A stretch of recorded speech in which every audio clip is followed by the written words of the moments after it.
Today on Two Kubota Outdoors, we're going to show you briefly some of the steps that are associated with removing the rear door of a Streamlight TLR-2 HL G light to replace with the rear door assembly that is suited for a remote press switch plug. Let's get to it.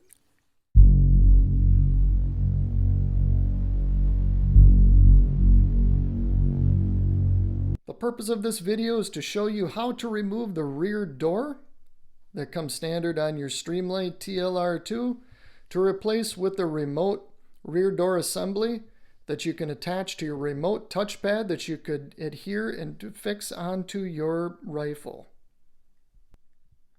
In order to remove this back door off the Streamlight, you basically need one thing: a Gerber tool or a leatherman or some type of a fine needle-nosed pliers. Here's a Streamlight TLR-2 HL G, with the HL being a high lumens and a green being a green laser that is mounted to the underside of this light right here. To begin, what we'll need to do on the Streamlight TLR-2 is to first locate the rear of the light itself, and you'll see a small panel on here. Flip this up and then bring this all the way forward. Back end here will be able to open up, and you can see the pieces here that we need to work with, and the main one is that pin right here. This is the pin that needs to come out so that it can be replaced with the other remote door that you see here. So we'll need to slide that pin right into there. Before attempting to remove the pin with your needle nose, you'll want to maybe grab a file or something like that, and you'll see that on each side of the rear door here there will be a little hump here to help hold in that pin. And so what I ended up doing was just filing that off a little bit so that this pin can be removed without any obstruction. In my case, this pin was wedged in here really tight, so what I had to do, pushed in like this on that pin to drive it down.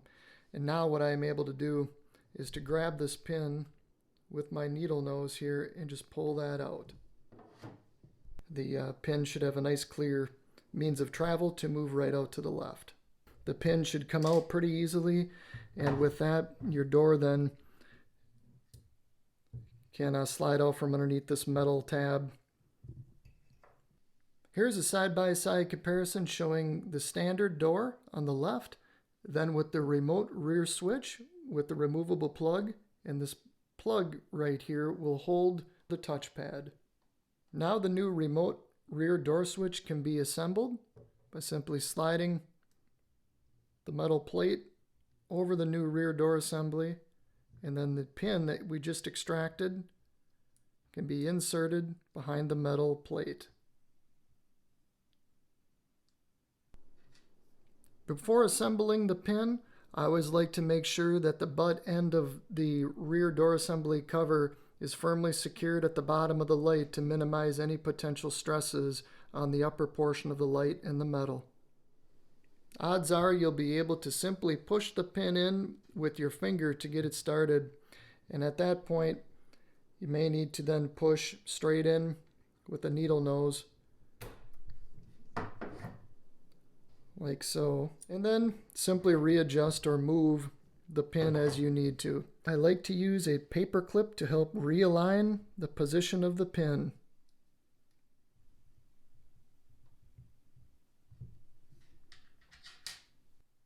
Next, add your CR123A. These are 3-volt lithium batteries. You'll notice on the side of the light the polarity is indicated. We're now ready to close up the Streamlight TLR-2.